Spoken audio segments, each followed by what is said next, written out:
bem? Estamos de volta com mais um vídeo muito legal para vocês dos vídeos semanais que eu estou trazendo. Bom, como ultimamente eu tenho falado bastante sobre emagrecimento, hoje nós vamos falar sobre um tema muito legal, muito bacana, e eu quero desmistificar uma coisa que eu vejo muita gente falando que eu particularmente acho que é incorreto, tá? Vê se você concorda comigo aí. Então, olha só.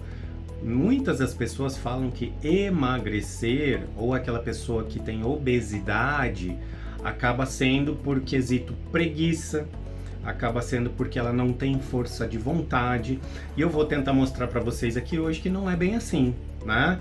Então, o nosso organismo ele tem aí mecanismos de defesa contra a perda de peso, né? Então, pensa comigo. Todo processo de perda de peso, ele acaba sendo o quê? Ele acaba sendo um estresse para o organismo. E é óbvio que o nosso organismo vai lidar com o estresse que foi colocado para ele com alguns mecanismos de defesa. Esses mecanismos de defesa são vários, né? Então, desde modulação da nossa fome, gasto energético, né? Eu vou mostrar bem aprofundado aqui para vocês, né? Os vídeos não duram muito aí, mas eu espero que vocês gostem, tá? Pra gente parar de falar que, poxa, é obeso porque quer, é obeso porque é preguiçoso, emagrecer é fácil ou emagrecer é só déficit calórico.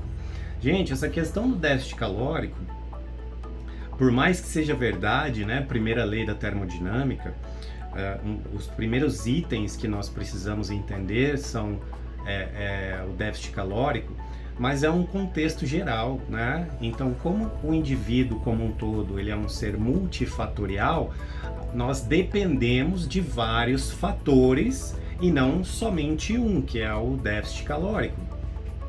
Quando a gente pensa em déficit calórico, nós temos que pensar em como aplicá-lo, né? Qual estratégia nutricional que nós vamos desenvolver, qual que é a facilidade do paciente de aderir a um plano alimentar, porque eu vou dar a dica para vocês aqui. A coisa mais importante num plano alimentar é a aderência do paciente. Não interessa se a pessoa é o nutricionista mais famoso, reconhecido no planeta, não vai fazer a mínima diferença se o paciente dele não consegue aderir ao plano alimentar que foi ajustado para aquela condição que ele precisa. Tá bom, galera? Então, vem comigo que eu vou mostrar para vocês aí bem bacana quais são as defesas do nosso organismo contra o emagrecimento. Então, pessoal, vamos falar aí sobre as defesas do nosso organismo contra o emagrecimento, certo? Então, olha só. Que bacana. Presta atenção numa coisa bem importante. Toda vez que a gente entra num processo de emagrecimento e a gente vai ajudar algum paciente, muita gente acha que quando eu vou começar o tratamento da obesidade, ou quando chega uma pessoa com 120, 140 quilos, que nós vamos deixar aquela pessoa com 70 quilos novamente, que ela vai voltar ao peso normal e vai voltar a viver uma vida com um peso relativamente normal. Galera, isso não é verdade, tá? Eu vou explicar para vocês o porquê que isso acontece.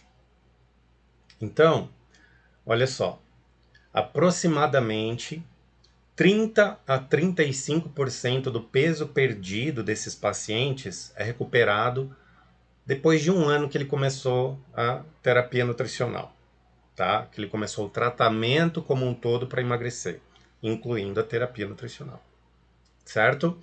Agora, olha só que interessante. Gente, tudo isso aqui é artigos longitudinais, tá? É um compilado da literatura que nós temos ao longo aí de décadas de estudo, tá? Olha só que interessante. 50% dos pacientes retornarão ao seu peso inicial no 5º ano depois da perda de peso. tá? Então, por que tem esse cabo de guerra aqui, tá? Esse cabo de guerra, gente, é o seguinte: a pessoa que quer emagrecer, ou a pessoa que é obesa e quer emagrecer, vai ficar nesse cabo de guerra, puxando para cada lado, para o ganho ou para a perda de peso. Tá? E a gente tem aí, né, aqui do lado esquerdo, auxiliando para a perda de peso, diminuição das calorias, do consumo energético e o aumento da atividade física. E, lógico, aqui a gente só está mostrando, né? Mas olha só como tem mais pessoas puxando a corda para o ganho de peso aqui do lado direito. Né? Onde a gente tem ajuste no metabolismo, ajuste na fome, ajuste na liberação dos hormônios responsáveis, né, pela saciedade, pelo nosso controle de padrão alimentar. Então, olha só que importante. Aqui, do lado direito, nós temos de 80% a 90% das pessoas voltam a ganhar o peso. Pode ser que não ganhe o mesmo peso de quando começaram o tratamento, mas reganham peso. Nós temos um sucesso na manutenção da perda de peso entre 10% e 20% das pessoas que iniciam o tratamento para emagrecer.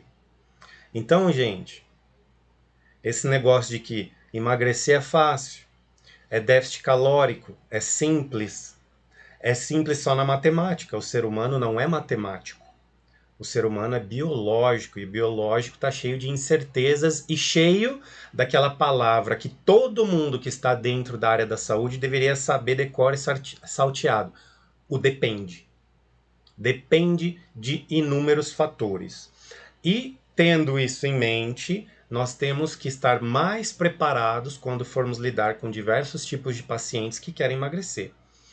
Ou é aquele que quer um emagrecimento e ele não tem obesidade, ele tem sobrepeso.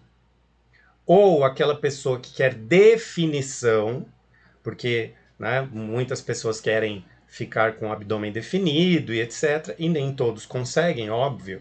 Né? Isso que eu nem estou entrando na parte de fármacos, tá, pessoal? Então isso aí é que vocês têm que entender sobre a dificuldade do emagrecimento vindo de uma pessoa obesa.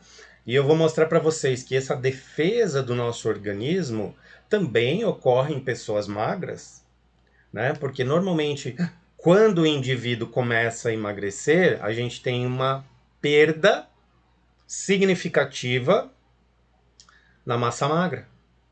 Gente, e é óbvio, nosso organismo ali ele vai tentar recuperar aquela massa magra perdida. E ele tentando recuperar aquela massa magra perdida, o que é mais fácil dele recuperar? Massa magra ou massa gorda? Massa gorda. Esse é um outro conceito, né, chamado do quê? De engorda colateral. Dá uma olhada nos vídeos aí que eu fiz um vídeo só sobre engorda colateral para vocês entenderem especificamente sobre isso. Ok? Ótimo. Bom, no estado de peso reduzido, estou emagrecendo. Então era uma dúvida gigantesca. Até hoje, vários pesquisadores ainda falam sobre isso, discursam sobre isso. Se existe um ponto de ajuste do peso pré-determinado. Vocês devem ter visto por aí teoria do set point, teoria adipostática e por aí vai. O que significa esse ponto de ajuste do peso? Significa o seguinte: eu estou mantendo este peso corporal por anos e anos e anos, e todo o meu sistema neuroendócrino, todo o meu sistema metabólico já está ajustado a esse peso e a essa quantidade de gordura corporal e essa quantidade de massa magra que eu tenho. Isso que é chamado um ponto de ajuste. Cada indivíduo, eu, você, teu parceiro, colega de sala, colega de profissão, estamos biologicamente, geneticamente programados para manter esse peso. que é algo importante, né? E aí, essa hipótese do set point, né, desse ponto de ajuste, o que acontece? Na obesidade, existe uma quebra desse ponto de ajuste para mais. Esse problema maior, e eu não vi ainda em nenhum ponto da literatura, dizendo que esse ajuste na pessoa obesa para mais, ele pode ser revertido para menos, para um estado de peso que nós chamamos de normal. Então, galera, por isso que eu falo que o emagrecimento sustentável depende de uma variedade enorme de fatores. Ok? Então, nosso corpo tem um sistema de defesa. E aí tende a fazer os estoques de energia retornar às linhas de base. O que é a linha de base? É o ponto de ajuste. Após qualquer alteração, tanto para mais quanto para menos. Então, mesmo se você começa a engordar, o teu organismo tenta fazer você voltar para aquele peso. E aí nós temos um desarranjo, né, entre sistema autonômico, executivo, né, e sistema de recompensa no nosso sistema nervoso central, que atrapalha isso, e aí o indivíduo pode entrar com resistência à ação de alguns hormônios da saciedade, pode entrar com inflamação em alguns locais, região do cérebro responsável pelo nosso planejamento e padrão alimentar. Então, olha só quanta coisa é desajustada quando nós temos esse processo de engorda com uma mudança nesse ponto de ajuste. Então, olha só, presta atenção, as alterações que ocorrem nos nossos sistemas homeostáticos, nossos sistemas basais, durante a manutenção de um peso corporal reduzido de 10% ou mais. Então, o indivíduo era obeso ou não era obeso e também queria emagrecer. Tá? Primeiro ponto importante. Pega a caneta aí e anota para você não esquecer, tá bom? Primeira coisa, balanço energético. Gente, o gasto energético diário sofre uma baita de uma mudança. Dois fatores importantes. Nosso organismo, conforme vamos perdendo tecido metabolicamente ativo, vai diminuindo o gasto energético, podendo chegar aí por volta de 300 a 400 calorias a menos por dia.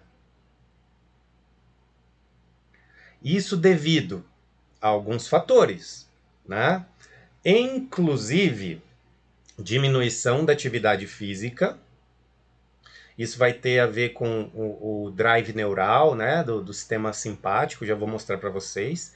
E um aumento do quê? Da eficiência do músculo esquelético. Gente, quando vocês pensam em eficiência do músculo esquelético, é o seguinte: eu consigo fazer as mesmas contrações gastando menos ATP, gastando menos energia biológica. Isso é melhora da eficiência. Então, o nosso corpo, para as mesmas tarefas, gasta menos energia. Isso é melhora da eficiência. As mitocôndrias, o custo da respiração celular diminui, fica mais eficiente. Gente, isso é extremamente importante. Porque a pessoa não faz nada. Eu só estou aqui reduzindo, por exemplo, a minha ingesta calórica e o meu corpo está gastando menos calorias sem eu fazer absolutamente nada. Então, existem vários momentos num tratamento para redução do peso onde podemos atingir um platô, onde podemos atingir uma zona estacionária por causa desses ajustes que o nosso organismo tem. Segundo, a quantidade de energia ingerida. Isso aqui, galera, que eu vou falar para vocês agora,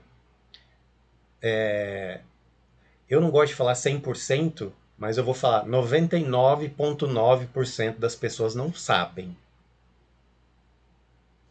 Porque eu escuto assim, de muitos pacientes e de muitos profissionais, tá? Porque a gente também acaba atendendo profissionais, médicos, nutricionistas da área da saúde. Ah, mas eu nem como tanto assim. A pessoa acha que para emagrecer, ou melhor, que para engordar ou ganhar muito peso, ela precisa comer muita quantidade. Gente, não é isso. A densidade energética dos alimentos é extremamente importante. Além do que o nosso organismo processa, digere, absorve, transporta e metaboliza e armazena devido a um custo. Então a gente tem custos diferentes metabólicos para esses alimentos, dependendo se a comida é in natura, processada ou ultraprocessada. Ó, tema bom para outro vídeo aqui para vocês. Então, olha aqui o primeiro item. Saciação demorada. Demora mais para atingir a saciedade. Se demora mais para atingir a saciedade, o que vai acontecer? Vou comendo. Tem muita gente que baseia a finalização da sua refeição com aquela sensação, nossa, agora eu tô cheio. Olha o problema. Já deu para pegar, né? Segundo item. Presta atenção, isso aqui é importantíssimo. Preciso mandar para todos os meus pacientes. Diminuição da percepção da quantidade ingerida. Então você acha que comeu pouco, mas comeu muito. Basicamente é isso. Terceiro item, aumento da resposta ao alimento. Eu tenho mais vontade, eu tenho mais um drive, um impulso de ir procurar alimentos. Por causa da desregulação do hipotálamo, que é lá o nosso centro da fome e saciedade. E olha o último item. Diminuição de você se auto-restringir para procurar comida. Então é o seguinte, nossa, eu preciso comer. Não, mas eu não posso comer agora porque eu já comi tal hora o que estava no meu plano alimentar. Não, mas mesmo assim eu vou pegar a comida e comer. Isso é diminuir a restrição em resposta à busca de alimentos. Gente, só isso daqui explica muita coisa. Né? Lógico, tem um monte de coisa dentro de cada um desses itens, né? A regulação neuroendócrina do peso corporal, a gente pode falar aí, ó, por exemplo, regulação periférica, leptina, grelina, regulação neural, a gente pode falar neurônios que produzem PONC, neurônios que produzem neuropeptídeo Y, hormônios intestinais, colicistoquinina, peptídeo, tirosina, polipeptídeo pancreático, oxintomodulina. Olha o tanto de coisa que envolve só esses itens. Certo? Ótimo. Olha aqui, os nossos sistemas de equilíbrio, de homeostase. Olha, é interessante como o tônus autonômico do nosso sistema nervoso simpático e parasimpático muda. Quando a gente tem um tônus aumentado do nosso sistema nervoso simpático, existe um aumento do gasto energético pelo nosso organismo todo, pela demanda de energia dos tecidos. E olha o que acontece com o tônus simpático. Reduz. Olha o que acontece com o tônus parasimpático. Aumenta. Lembra? Simpático ativa, parasimpático reduz. Isso aqui é muito importante de entender. E não ficar falando, preguiçoso. Não quer emagrecer porque não quer. E não emagrece quem não quer, só fazer déficit calórico. Não é. Olha aqui, galera, parte neuroendócrina. Diminuição de hormônios tireoidianos. Quando a gente fala, bom, tem aspectos, né, diminuição aí da produção da enzima que converte, né, o T4 em T3, né, mas a gente tem uma diminuição geral na quantidade de T3 e T4, triodotironina e tiroxina. Isso tem um impacto muito grande na nossa termorregulação e, lógico, está ligado ali ao gasto energético, nós gastaremos menos energia por essa diminuição. Por isso, né, um exemplo básico, que no hipotireoidismo é dado o medicamento para que o metabolismo possa, né, funcionar adequadamente. Isso que a gente está falando só de um item, imagina tudo isso em conjunto, pessoal. Diminuição da leptina. Quanto menos tecido adiposo, menos leptina eu produzo, menos saciedade eu estimulo. Nós temos também uma redução na quantidade de insulina, que também é sacietógena no nosso sistema nervoso central. O pessoal precisa entender quais são todas as funções metabólicas de vários hormônios. Né? O pessoal ainda não sabe muito todas essas funções da insulina, que atua no nosso sistema nervoso central, induzindo saciedade, pessoal. Diminuição do TSH, né? Esse TSH produzido na hipófise é extremamente importante porque estimula a tireoide a produzir o T4. Diminuído também. Né? Então, olha só quanta coisa ocorre. E por último, nessa tabelinha aqui, que eu já falei de várias coisas para vocês, olha só como é importante a parte muscular. Porque olha só que interessante, o músculo, gente, tem bastante mitocôndria, tem o glicogênio armazenado, tem triglicerídeos armazenados, e ele aumenta a eficiência da miosina de cadeia pesada, ou seja, né, contração muscular a menor custo de ATP. Essa questão da cerca, que é a ATPase, né, que faz o ciclo de recaptação do cálcio, depois dele ser liberado pelo retículo endoplasmático, olha só que interessante, isso gasta energia.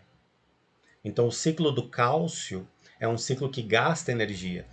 E a ATPase, ou seja, usa ATP para fazer a função enzimática que ela precisa, caia a sua função, gastando menos energia.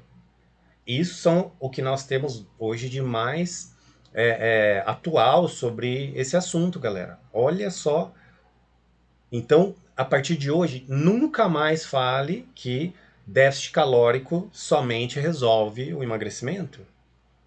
Porque a terapia para emagrecer é exercício, dieta, terapia cognitivo-comportamental e terapia farmacológica. Certo? Olha só que interessante esse ajuste metabólico que eu trouxe para vocês. Para cada quilograma de peso perdido, o gasto calórico do meu organismo diminui cerca de 25 calorias por dia. Então é aquilo lá que eu falei para vocês também, que era responsável, faz parte dos 300 a 400 calorias a menos de gasto metabólico, que inclui aí esse ajuste metabólico. E o resto, professor? Pode ser adaptação metabólica, chamada de termogênese adaptativa. Tá? E olha só que interessante, né? Nós temos modelos matemáticos e alguns trabalhos muito interessantes falando que cada quilo de peso perdido aumenta cerca de 95 calorias por dia a sua fome, o seu apetite. Galera, se tu perdeu 5 quilos, aumenta a vontade de comer por volta de 500 calorias a mais. Lógico, isso é um parâmetro aí induzido aí pelo pessoal. pelos pesquisadores. Mas muito interessante, certo? Olha que interessante essa comparação, pessoal. Eu trouxe essa tabela porque eu achei essa tabela fantástica. Aqui mostra, aqui no centro, ó, ganho de peso intencional em relação ao peso corporal basal. O que quer dizer isso? Quer dizer o seguinte, eu estou no meu ponto de ajuste normal. Eu não estou com peso reduzido com o meu ponto de ajustes desbalanceado. Então, quando eu estou no meu peso normal e eu aumento de peso, eu aumento taxa metabólica basal, diminuo a fome, diminuo a eficiência do músculo, ou seja, ele vai gastar mais energia para a mesma contração, o inverso do que nós acabamos de ver. Aumenta a produção de T3 e T4 e aumenta a concentração de leptina por quilo de massa gorda. Produz mais leptina, mais saciedade. Agora, olha que é quase que o inverso quando eu estou ganhando peso depois de um período onde eu já perdi peso inicial, onde eu já troquei o meu ponto de ajuste. Taxa metabólica diminui, aumenta a eficiência muscular, aumenta a fome, sem alteração principalmente ali nos T3 e T4, e diminui a leptina. Gente, é o inverso. É diferente entre ganhar peso ou recuperar peso. Fantástico esse trabalho aqui, gente. E aí entra a nossa bendita termogênese adaptativa, né? Muita gente coloca toda a culpa na termogênese adaptativa, mas de fato não é verdade, tá, gente? Ela tem uma contribuição? Sim, tem uma contribuição, mas não adianta apontar o dedão, é você que é o culpado pelo meu efeito platô, pelo meu efeito rebote, por isso ou por aquilo, tá? Gente, termogênese adaptativa nada mais é do que as perdas de tecido metabolicamente ativa não explicam a redução no gasto energético diário. Então, se eu perdi aí 5 quilos e era para ter diminuído 150 calorias no meu metabolismo, pela perda de tecido metabolicamente ativo, quando foi medir, tinha baixado, em vez de 150 calorias, 250 calorias. Esse intervalo entre 150 e 250 calorias é chamado de termogênese adaptativa. Certo?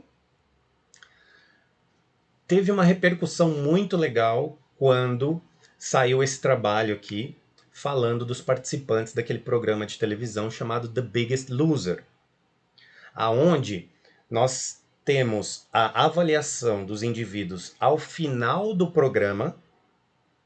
Depois de 30 semanas de exercício intenso, a galera reclusa e treinando e atividade física monstruosa, gastando caloria mesmo. E depois de 6 anos. Galera, presta atenção nesse último gráfico aqui da direita, onde a gente tem aqui, ó, 30 weeks e 6 years. Olha aqui nos 6 years, 6 anos. A adaptação metabólica desses indivíduos chegou a por volta de 500 calorias. Então, além da redução metabólica do peso que eles perderam, de gordura e também de massa, 500 calorias a mais eram devido à adaptação metabólica. Esse aqui é um trabalho fantástico, acho que é um dos únicos que mostra uma persistência enorme na adaptação metabólica anos depois. Por isso que eu falei para vocês que nós não sabemos se o ponto de ajuste em algum momento volta ao peso normal. Mesmo porque muitos desses participantes retornaram ao peso normal. Certo?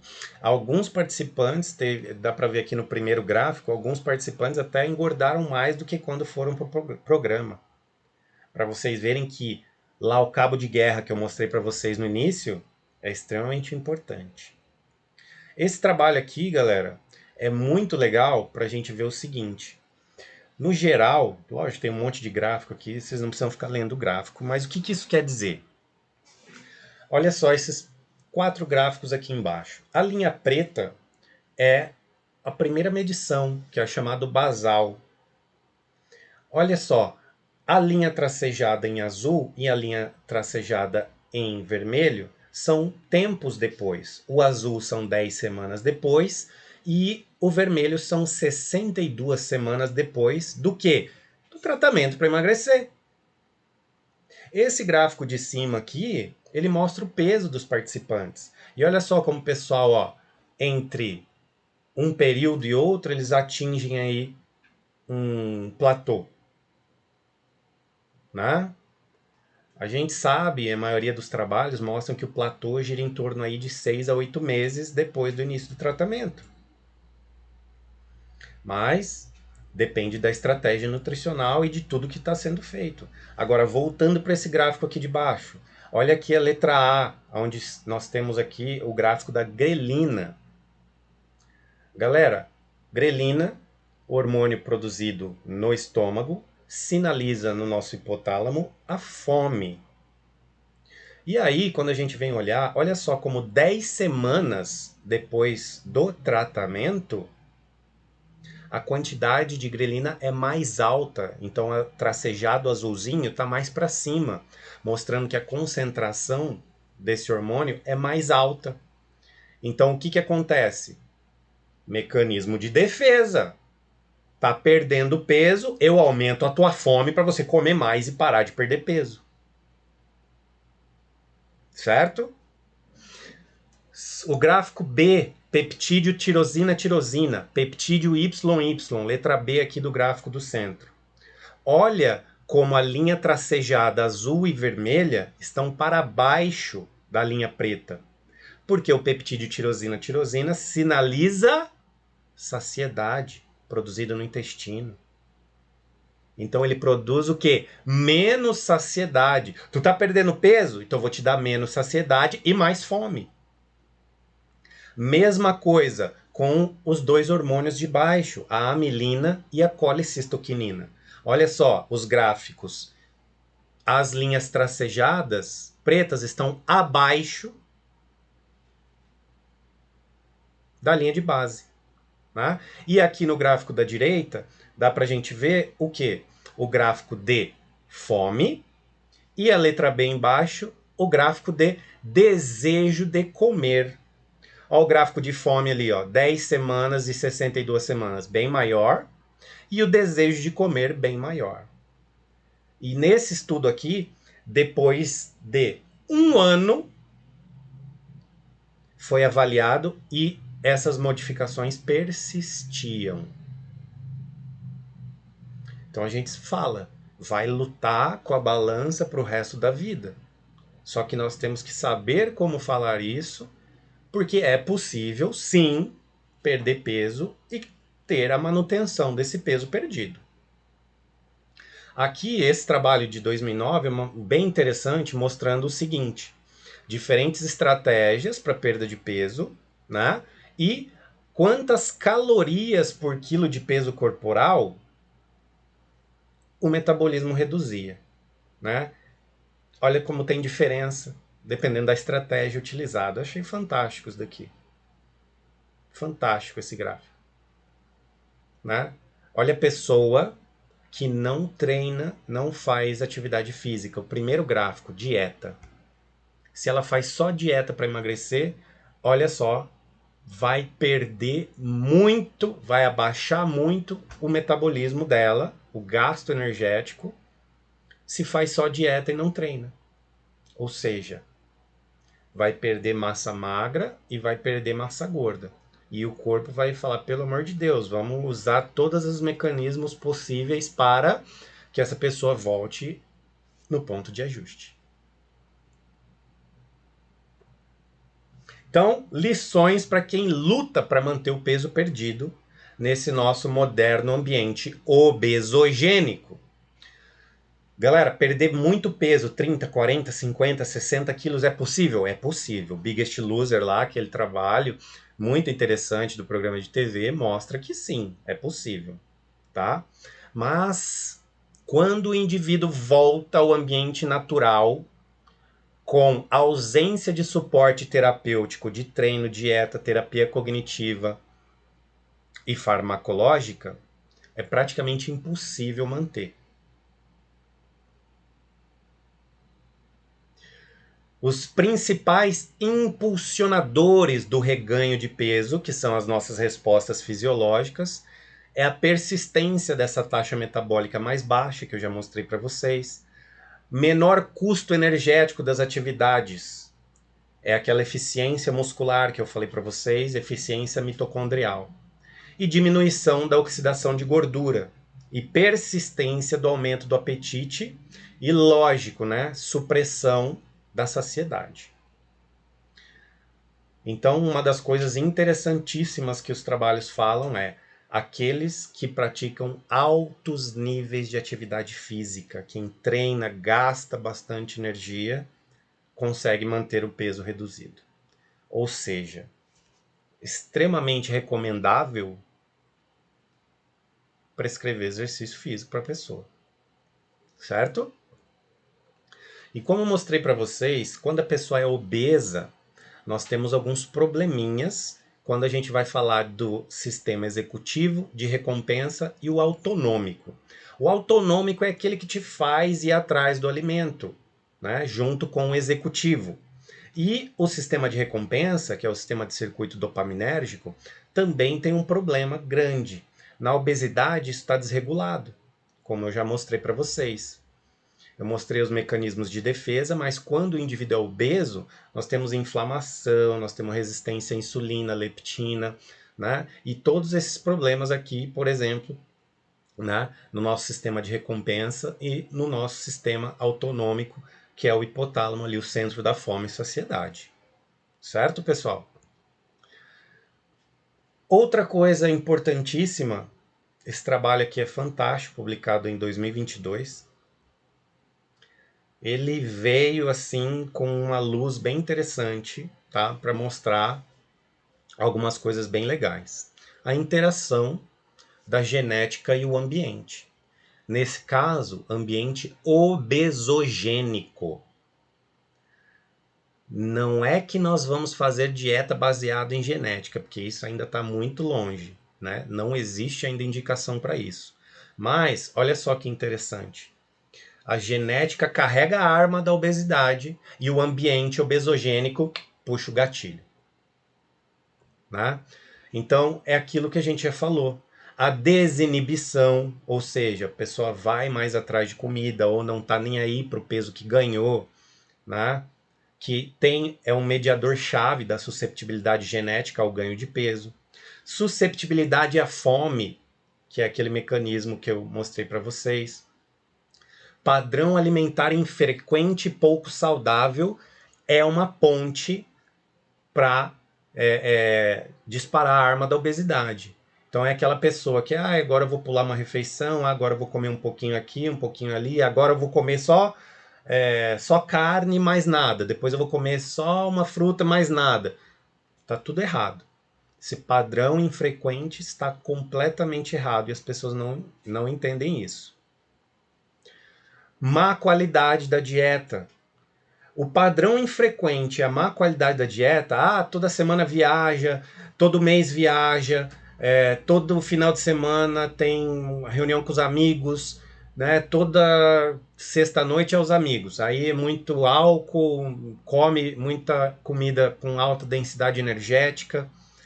Gente, tudo isso daí medeia a associação da susceptibilidade genética com a obesidade. Ingestão de alimentos ricos em gorduras, bebidas açucaradas, baixa ingestão de fruta, vegetal, leites, iogurtes, derivados, né? Tudo isso está ligado com um ambiente obesogênico, que é por isso, né, que quando o indivíduo volta, né, quando a gente estava falando do The Biggest Loser, quando ele volta para casa dele ao sair do programa, não consegue manter, né? O gasto, os parâmetros, tudo ajustadinho. Então, a fundação da perda de peso eficiente, dieta e atividade física, extremamente importantes, né? A dieta modulando as calorias, a atividade física aumentando o déficit calórico, gastando mais. Lógico, né, galera? Num contexto geral, nós temos a parte farmacológica e a terapia cognitivo-comportamental também. Beleza? Muito bom! Espero que vocês tenham gostado do vídeo de hoje e a partir de hoje nunca mais eu quero escutar emagrecer é fácil, é só déficit calórico, é muito tranquilo, é muito fácil, vamos fazer jejum, vamos fazer zero carbo, vamos fazer não sei o que. Não, tá? Não é simples assim, beleza? Galera, espero que vocês tenham gostado do vídeo de hoje, tá? Dá uma ajuda pra gente, curte o vídeo, né? Se inscreve no canal, ativa o sininho para você ser avisado aí de todos os nossos vídeos que são postados semanalmente, tá? E fiquem com Deus, bons estudos e nos vemos no próximo vídeo.